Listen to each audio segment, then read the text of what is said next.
La historia de los patriarcas en el libro de Génesis despliega, como un tapiz divinamente tejido, una interacción de promesas, conflictos, revelaciones y destinos. Génesis 36 nos presenta el linaje de Esaú, mientras que Génesis 37 introduce el drama humano y profético que girará en torno a José. Ambos capítulos, leídos conjuntamente, ofrecen no solo una cronología genealógica y un testimonio de la providencia divina, sino también un llamado profundo a la reflexión espiritual sobre los caminos de Dios con sus siervos. Aunque Esaú prospera, teniendo múltiples esposas, hijos e hijas y formando clanes poderosos, Génesis 36, 15, 19, el énfasis de la narrativa recae en el contraste con Jacob, quien habita en la tierra donde peregrinó su padre. Génesis 37, 1. Como leemos en Génesis 36, 31. Estos son los reyes que reinaron en Edom, antes que reinara rey alguno sobre los hijos de Israel. Esto subraya un principio divino. No siempre la bendición se mide por el adelanto visible. El que corre primero no necesariamente gana en la historia de Dios. Jacob, aún sin reyes ni tierras sólidas, representa al heredero de la promesa. El relato de Génesis 37 se abre con una fórmula literaria que marca el inicio de una nueva sección narrativa. Estas son las generaciones de Jacob. Génesis 37, 2. Sin embargo, el foco del relato no se posa sobre Jacob, sino sobre su hijo menor, José, de tan solo 17 años. Como leemos en este versículo, José pastoreaba las ovejas con sus hermanos, siendo joven, y lo hacía con los hijos de Bilha y con los hijos de Zilpa, mujeres de su padre, e informaba José a su padre la mala fama de ellos. Este simple detalle, al analizarlo con mayor detenimiento, revela una faceta profunda de la personalidad de José. No se trataba de un joven común, sino de alguien con una aguda conciencia ética, un fuerte sentido de la verdad y un compromiso con la integridad, incluso si esto le traía enemistades. La palabra hebrea usada para informe es divá, la cual lleva una connotación negativa, a menudo asociada con chismes o informes que traen descrédito.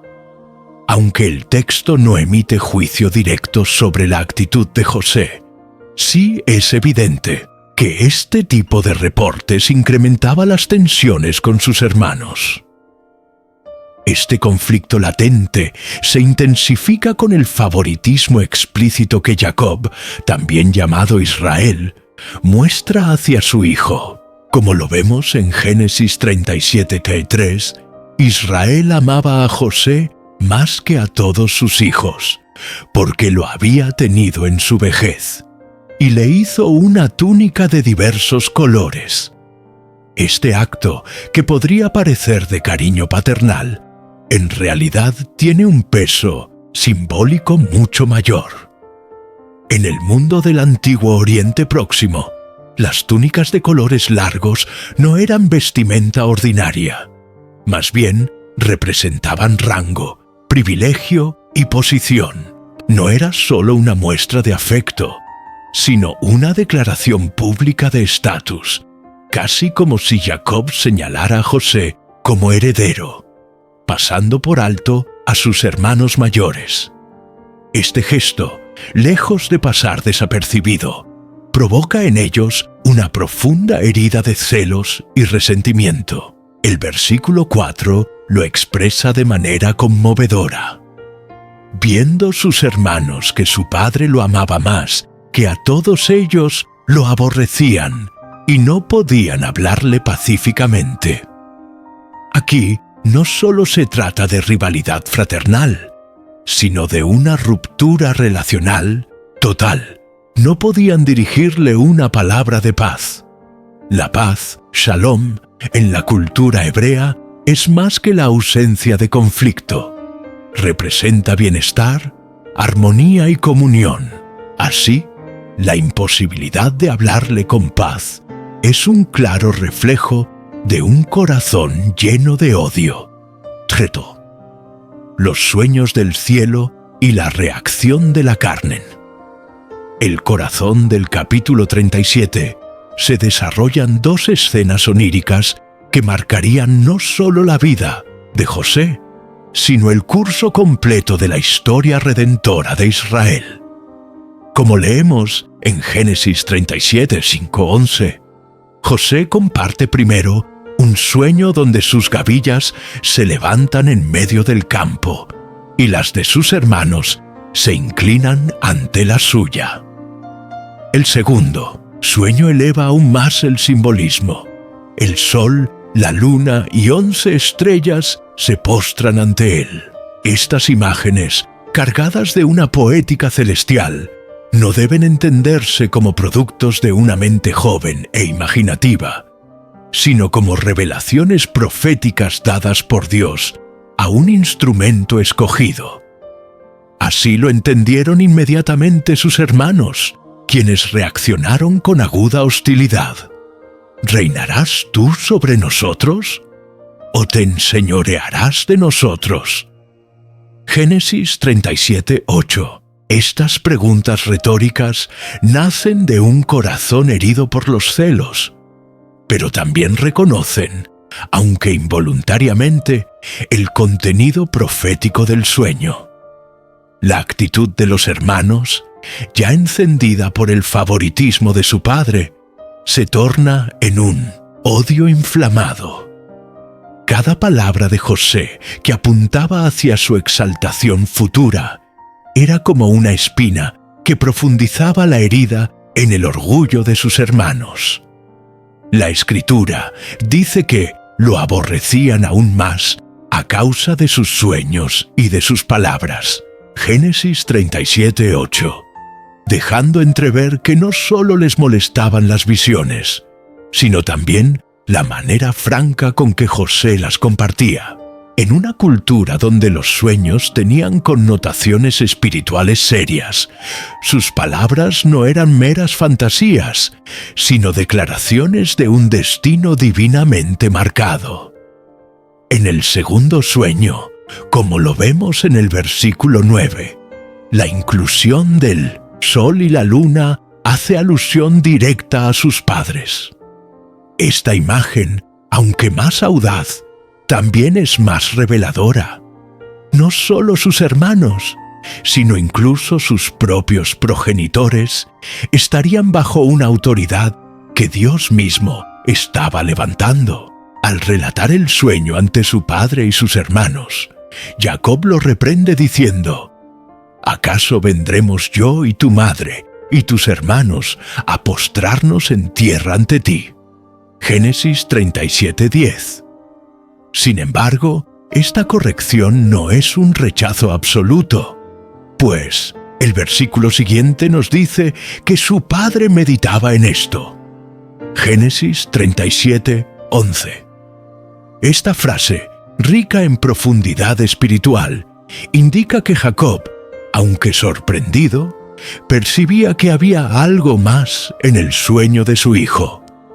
La expresión guardaba el asunto en su corazón conecta bellamente con Lucas 2:19, donde se nos dice que María hizo lo mismo tras las palabras proféticas sobre Jesús.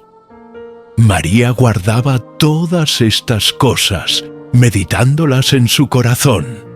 Ambos relatos, el de José y el de Jesús, revelan un patrón divino en la revelación progresiva del destino del siervo sufriente. La figura de José, aún tan joven, emerge como un prototipo del Mesías, elegido por Dios, rechazado por sus hermanos, pero destinado a salvar. En este punto de la historia, ni Jacob ni sus hijos podían comprender la magnitud del plan que se estaba gestando en lo invisible. A través de estos sueños, Dios estaba revelando que su mano soberana guiaría todos los acontecimientos, incluso aquellos que parecerían derrotas humanas. El joven soñador no solo soñaba con gloria, sino que estaba siendo preparado, a través de esas visiones, para un futuro donde el sufrimiento precedería a la exaltación.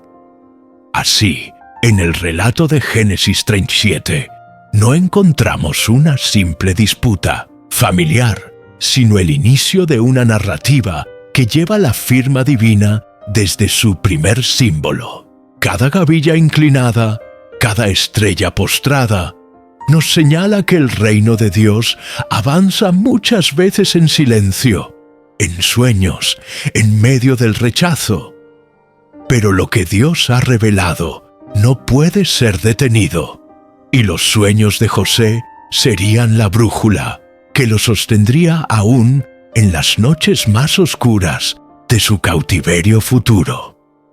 La misión de José a Dotán fue una prueba de fidelidad.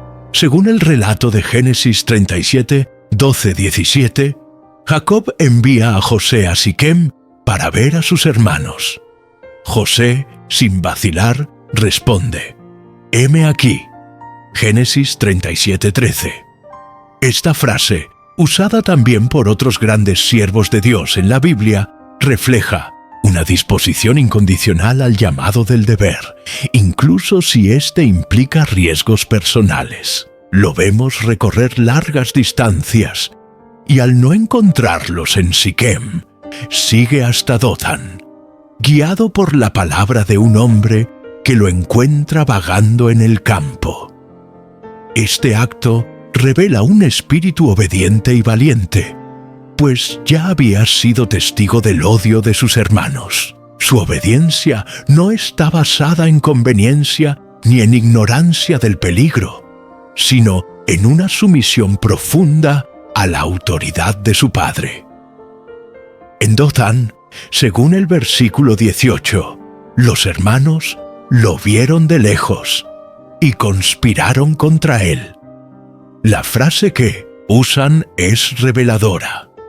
Ahí viene el soñador, 37:19, con ironía y desdén. Ya no lo ven como hermano, sino como una amenaza a su propio orgullo y posición.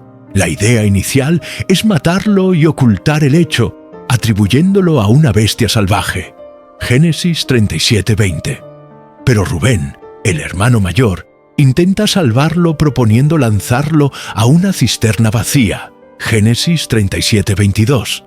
Su intención, como lo aclara el texto, era rescatarlo después. Este acto de Rubén muestra un intento tímido de justicia, posiblemente motivado por su posición de primogénito, pero también por una conciencia que aún no se había endurecido del todo. Aquí se ve cómo, incluso en medio de la maldad humana, Dios obra silenciosamente, usando pequeñas resistencias como las de Rubén para cumplir sus propósitos más altos. Como leemos en Génesis 37, 23, 28, el drama alcanza un punto culminante. José, habiendo obedecido fielmente la orden de su padre y después de recorrer un arduo camino, se encuentra finalmente con sus hermanos en Dotán. Pero en vez de un encuentro fraternal, es recibido con frialdad mortal. Apenas llega, sus hermanos lo despojan de su túnica de colores, la misma prenda que había simbolizado el amor de su padre y que se había vuelto una fuente de división. Esta túnica no solo representaba favoritismo, sino también una anticipación profética de su autoridad futura. Al arrancársela, como vemos en el versículo 23, no solo le quitan una prenda, sino que intentan despojarlo del futuro que él mismo había soñado y profetizado. Este despojo recuerda poderosamente lo que sucedería siglos más tarde con nuestro Señor Jesucristo. Como señala el evangelista Mateo 27-28, a Jesús también lo despojaron de sus vestiduras antes de ser entregado para morir. Así, el texto de Génesis, aunque en forma de historia patriarcal, empieza a mostrar las sombras de una figura mesiánica que será traicionada, vendida y luego exaltada. Después de despojar a José, lo arrojan a una cisterna vacía. Génesis 37-24. Este pozo sin agua no es solo un lugar de reclusión física, sino también una imagen de muerte simbólica. La oscuridad del pozo, el aislamiento, la frialdad de sus paredes, representan la soledad del justo ante el rechazo del mundo. Como Jesús fue bajado al sepulcro, José es arrojado a un abismo sin salida aparente, donde la única voz que puede oír es la de Dios. Este momento de silencio absoluto en la narrativa representa una pausa teológica. Dios parece ausente, pero en realidad está tejiendo el plan de redención desde lo profundo. Y entonces ocurre un giro inesperado, como leemos en Génesis 37-25, mientras José permanece en el pozo, sus hermanos se sientan a comer pan. Este detalle es espeluznante. Mientras su hermano sufre en la cisterna, ellos continúan sus vidas con indiferencia.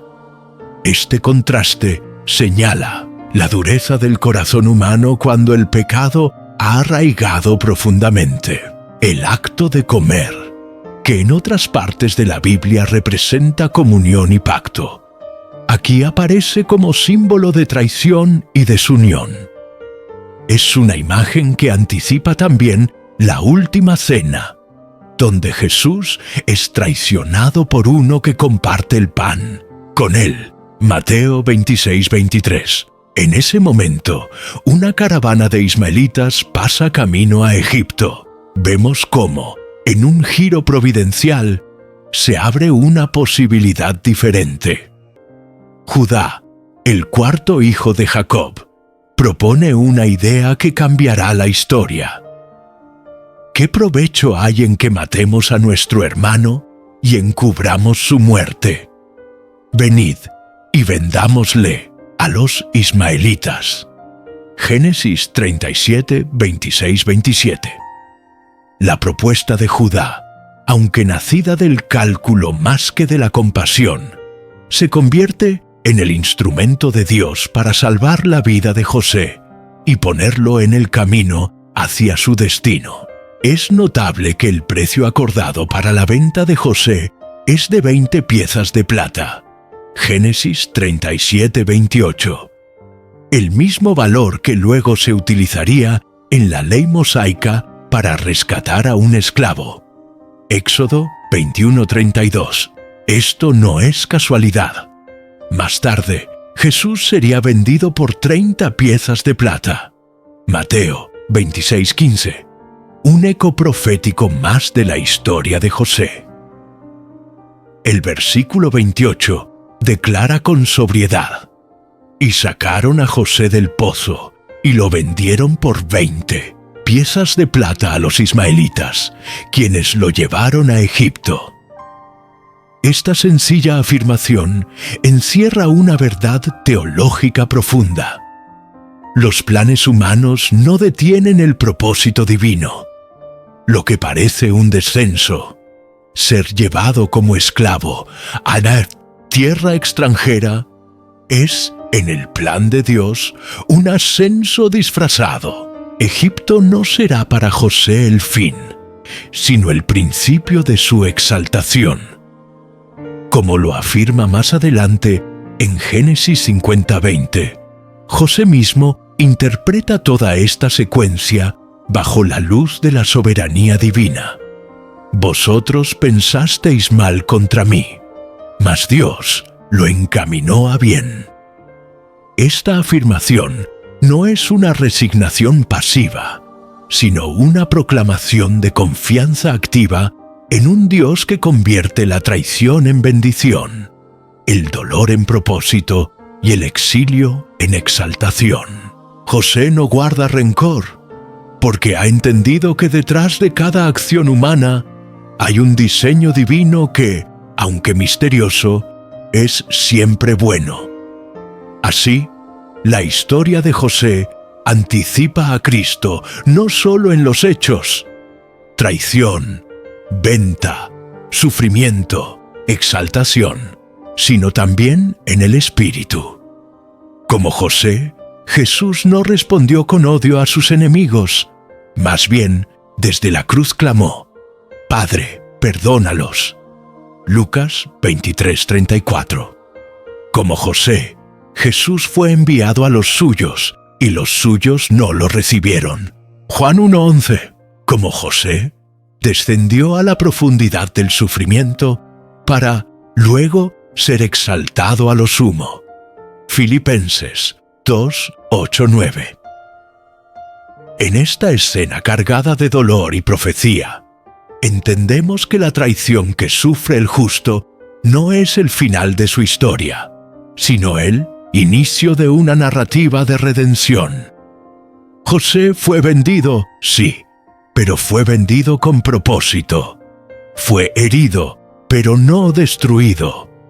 Fue arrojado a la oscuridad, pero no olvidado. En su vida se anticipa la gloria del Mesías que habría de venir. Uno que sería despreciado, vendido y llevado como oveja al matadero, pero que en su humillación nos redimiría a todos. Después de haber cometido el acto de traición, los hermanos de José se enfrentan al siguiente paso de su mentira. Deben convencer a su padre de que su hijo ha muerto. Como leemos en Génesis 37, 31, 32, tomaron la túnica de José, la misma que habían arrancado con desprecio, y la mancharon con sangre de un cabrito. Esta escena es irónica y profundamente simbólica. El cabrito evoca de inmediato la memoria de otro engaño con pieles de cabrito, el que Jacob, el mismo padre ahora engañado, urdió para obtener la bendición de Isaac. Génesis 27:16. Así, la historia parece cerrarse en un círculo doloroso de engaño, donde el que engañó ahora es engañado, y la túnica manchada es el instrumento. Presentan la prenda a su padre con una pregunta aparentemente inocente. Esto hemos hallado. Reconoce ahora si es la túnica de tu hijo o no.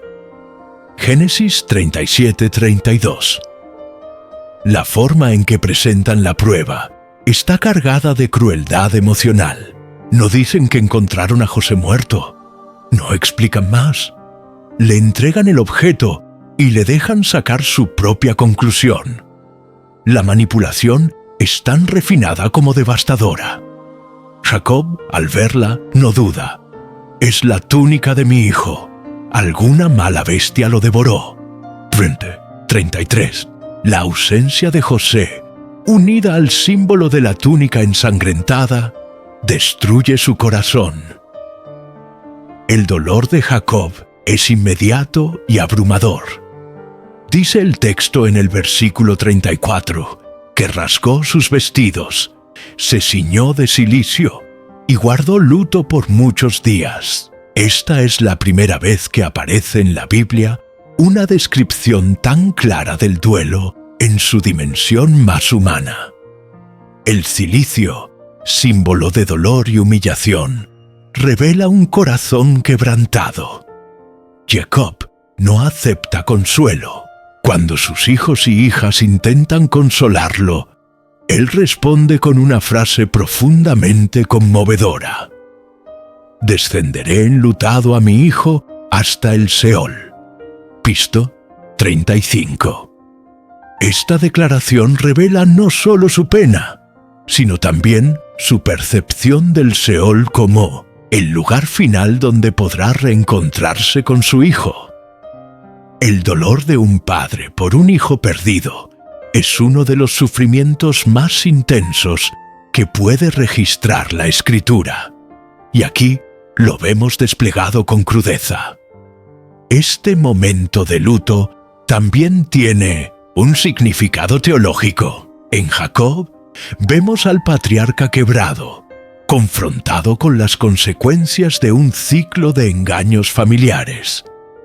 Pero también se anticipa algo más: el lamento de Dios mismo por la pérdida de sus hijos.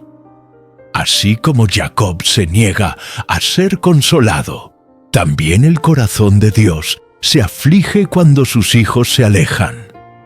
Como declara Oseas 11:8, ¿cómo podré abandonarte, oh Efraín? ¿Cómo podré entregarte, oh Israel? Mi corazón se conmueve dentro de mí, se inflama toda mi compasión. La tristeza de Jacob prefigura el dolor divino por la humanidad extraviada. Pero, como ocurre con toda la Escritura, este lamento no será la última palabra. Aunque Jacob cree que ha perdido a su hijo para siempre, el lector sabe que José está vivo y que Dios ya ha comenzado a tejer la historia de redención. El dolor no es el fin, es la antesala del milagro. El Seol no será el destino final de José, ni la tristeza la última canción de Jacob. En esta escena, la palabra nos invita a no perder la esperanza, incluso en medio del duelo más oscuro. Nos recuerda que, aunque no veamos el propósito de Dios en nuestras pérdidas, Él sigue obrando detrás del telón. José está en camino a Egipto, pero Jacob aún no lo sabe. Así también, nuestras lágrimas son vistas por Dios, y aunque no tengamos todas las respuestas, podemos confiar en que Él no ha terminado de escribir nuestra historia. Como culmina el capítulo en Génesis 37-36, leemos: Y los madianitas lo vendieron en Egipto a Potifar, oficial de Faraón, capitán de la guardia. Esta línea final del capítulo, aunque escueta, marca un punto de inflexión monumental en la historia de José, y por extensión, en la narrativa patriarcal entera, lo que para sus hermanos fue el fin de un problema: eliminar a quien consideraban un soñador arrogante. Para Dios fue el principio de una misión redentora. José es llevado a Egipto, tierra que en la cosmovisión bíblica representa tanto peligro como promesa. Es el lugar de la esclavitud, pero también el escenario de provisión en tiempos de hambre. Es donde Abraham descendió en medio de una hambruna, Génesis 12:10, y donde Israel crecería hasta convertirse en nación, aunque luego oprimida. El hecho de que José sea llevado precisamente allí no es azar. Como lo vemos en retrospectiva, Egipto será el crisol de su formación, el escenario donde su carácter será probado y donde su destino comenzará a desplegarse. Potifar, a quien José es vendido, no es un personaje cualquiera, es capitán de la guardia, un hombre de influencia y autoridad en la corte egipcia. Su hogar será el lugar donde José, aún como esclavo, comenzará a demostrar el carácter forjado en la adversidad. Lo que parecía un final humillante es, en realidad, el inicio de una historia de exaltación. Este patrón, que se repetirá una y otra vez en la Biblia, es anticipado aquí. El siervo humillado se convertirá en líder. El oprimido será exaltado. El rechazado se volverá instrumento de salvación. Narrativamente, el texto parece cerrar, un capítulo sombrío, pero espiritualmente abre una nueva dimensión. José, el joven rechazado por su familia, se convierte en símbolo del justo que sufre injustamente. No solo representa la fidelidad en medio del dolor, sino también la convicción silenciosa de que Dios no abandona a sus escogidos. Como lo veremos en los capítulos siguientes, Jehová estaba con José. Génesis 39:2, frase que no aparece explícitamente en el versículo 36, pero que ya se percibe como telón de fondo en el tejido providencial de la historia. Desde una perspectiva tipológica, este momento anticipa el descenso de Cristo al mundo. Así como José fue vendido y llevado a una tierra extranjera, Jesús fue enviado desde el cielo a un mundo ajeno y hostil. Ambos comienzan su misión con rechazo y humillación, pero esa no es la última palabra. Ambos se convertirán en canales de vida, en fuentes de salvación para muchos. José será, más adelante, el administrador del pan durante la hambruna. Jesús se declarará a sí mismo el pan de vida. Juan 6:35. Espiritualmente, este pasaje nos invita a reconocer que aun cuando todo parezca perdido, cuando los sueños son arrancados, las túnicas desgarradas y los caminos nos lleven a tierras desconocidas, Dios está escribiendo una historia más grande. La fidelidad de José en el silencio, su aceptación del sufrimiento sin queja y su disposición para servir, aún en la esclavitud, son virtudes que señalan al carácter del Mesías y a la vez nos interpelan personalmente. ¿Somos capaces de confiar cuando no entendemos? ¿Podemos creer que Egipto puede ser parte del plan de Dios? El capítulo 37 concluye sin resolución visible, pero con una dirección clara. Dios está obrando, aunque no sea evidente.